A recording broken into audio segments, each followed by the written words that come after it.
అంటే వీళ్ళు ఓవరాల్ గా మండలాన్ని యూనిట్ గా తీసుకుంటారు. మండలం మొత్తంలో పోవు కదా అన్న. ఏదైతే ఒక గ్రామంలో ఇప్పుడు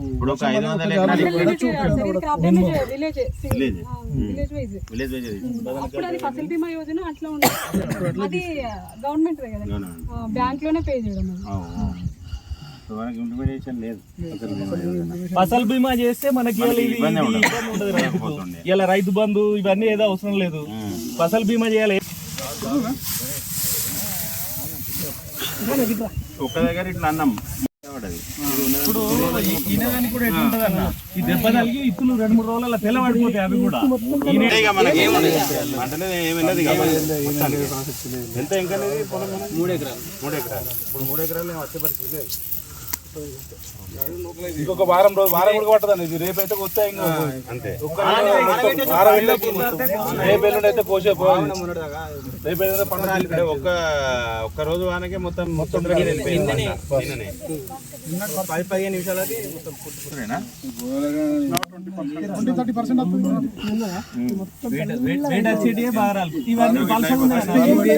రేపెల్లుండి ఇంకా ఘోరం కనబడుతుంది. కోసినాం అనుకోండి, వీటి కోయిలి కూడా హార్వెస్టర్ పైసలు మళ్ళీ అక్కడ ఆడుకోకపోతే అక్కడ ఏం చెప్తారు, జోకొనిక కర్ర పోయింది మనకి ఏమి ఉంటుంది. అంతే గడ్డి తప్పేయండి, గోదల గడ్డి తప్పేయండి.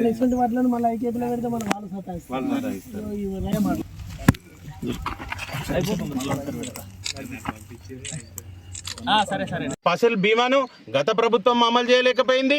ఇప్పుడున్న కొత్త ప్రభుత్వం కాంగ్రెస్ ప్రభుత్వం కూడా ఏడాది మీద 5 నెలలు అయినా కానీ ఫసల్ బీమాను ఇక్కడ కొనసాగించలేకపోతున్నది. మరి ఎందుకు? మీ ఉద్దేశం ఏంది?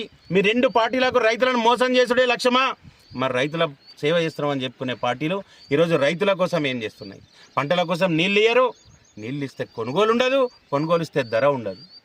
అదే రకంగా ఈ రకంగా నష్టపోతున్న రైతులకు ప్రకృతి కూడా నష్టం చేస్తున్నది.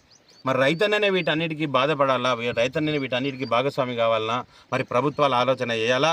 తప్పకుండా ఇప్పుడు మేము రాంగ దారిలో అగ్రికల్చర్ ఆఫీసర్ గారు కలిసిండ్రు, అంచనాలు వేసుకుంటున్నాం అంటున్నారు. గత ప్రభుత్వం అంచనాలు వేసుడికే పరిమితమైంది. మరి మీరు కూడా అదే తోవల నడుస్తారా? మరి రైతాంగాన్ని కాపాడుకుంటారా? ఏదన్నా ఒకటి మీరే నిర్ధారించుకోవాలా. మరి రైతులందరికీ సహాయం చేసి పంట నష్ట పరిహారం వచ్చేదాకా భారతీయ జనతా పార్టీ పోరాటం చేస్తుందని పత్రికాముఖంగా తెలియజేస్తున్నాం. భారత్ మాతాకి జై.